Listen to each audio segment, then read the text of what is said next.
Of course, the spokesperson for Peter Obi and Datti, their campaign. But your presidential candidate, of course, continues to be mired in controversy, with his association with probably the most notorious police officer at the time from the Okuzu police station, the Okuzu SARS police station at the time. He got called out for not speaking up, during the EndSARS, especially with what happened in Anambra State under his tenure. Why do you think he's not completely, dissociated himself from this man or this police officer, and why can't he speak up on what happened when he was governor? So he has spoken during the EndSARS protest. During the protest, of course, he released a statement like, well-meaning Nigerians saying that, like, stand with the youth, this is a protest that is due, and all of that. But beyond that, this is why my candidate, His Excellency Peter Obi, is pushing for the restructuring of the Nigerian police, so that at the state level, these governors can be more than just figureheads with respect to their relationships with these police officers and the police system. We cannot have a police system where these kind of things keep happening, and the governor of the state is expected to be the head of the state, but the command is coming from Abuja. So these things are very tricky. At the end of the day, you can see a movement towards correcting an anomaly like this, because writing his statements, writing his promise on what he's going to do going forward, Peter Obi has repeatedly stated that he is going to restructure the Nigerian police. We're going to have community policing. We're going to have state policing. And when things like this happen, the police are closer to the people, closer to the communities, and it is less likely for mistakes like what happened with Okuzu SARS to repeat itself again. Thank you. All right, let me stick with you now before I come back to Abuja studios. Come back to the studio here, away from October 20. I mean, the elections, the campaign is like a competition now of rallies, and people are wondering, is this a testament to, what to expect in 2023? We saw record numbers of people registering to vote. We're not sure if that's going to turn into record numbers of people coming out to vote on the actual day of voting itself. What is different about what your candidate is doing this year that's changing this? Because, let's be fair, there were two major parties up until this point. People still say there are still two major parties, but maybe three candidates, including the presidential candidates of the Labour Party. What's different about what he's doing, and why does it matter now?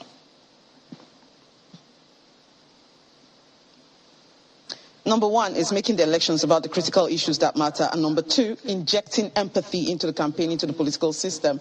I always say this, politics is a conduit to good governance. It's not just for the sake of it. It's not just a dirty game that we play because we want power.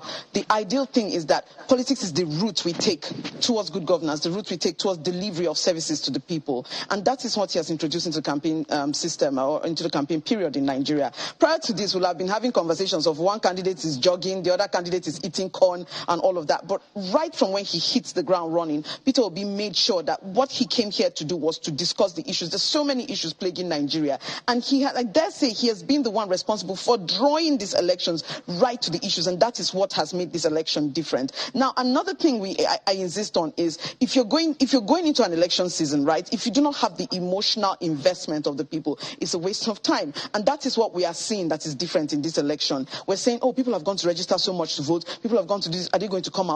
There is emotional investment in this election, and emotional investment is going to take away voter apathy to a very, very high degree. Why is there emotional investment in this election? Because one candidate has made this election, number one, about the issues. What are these issues? Issues that are plaguing Nigerians, and there are so many. And has decided that, look, in this campaign season, we're going to bring everything, the economy, infrastructure, insecurity, education, all of that, and even region by region. I remember, his conversation with the Northerners, telling them that, look, agric is the new gold, and we're going to ensure that you're going to be able to do your farming properly on a commercial scale, take care of the whole route from farming all the way to exporting, take care of insecurity to make sure that you can get back on the farms. These are critical issues.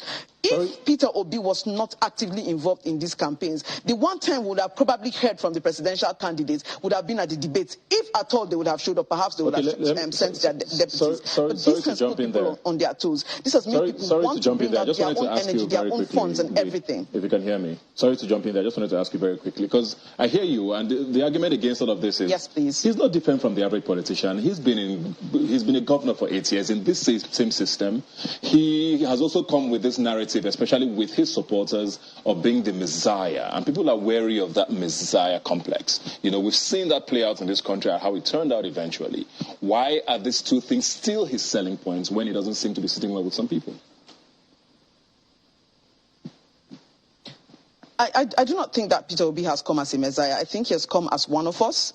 That is his selling point. He is very relatable. He behaves and acts like the average Nigerian. He's relatable. He talks to us. He has a messiah complex is one that feels that, oh, you're on a certain pedestal. You're not one with the people. But this man constantly engages the people on a one-on-one level. We feel this man talking to us. I feel like this is my brother running for president. I feel like this is my uncle running for president. Somebody that relates on the same level with the issues that are plaguing me and understands these issues. So I think it's very different. When you have a messiah complex, that person is placed on such a pedestal that, you know, accountability and all of that are out of the window. And no one more than Peter Obi himself has been clear about denouncing that messiah complex. When persons like Rino Odwala and Aisha Yesufu criticized him and people went on, you know, and were like, no, you can't criticize this man, we're supposed to win this. And he came on himself and said, look, you should be able to criticize me. When there were issues, when there were supposed controversies with the presidential campaign council list, what did he do? I take responsibility. Doyin Okupe also took responsibility. The party chairman took responsibility. This is not a messiah complex. There will be people that would look at this and say,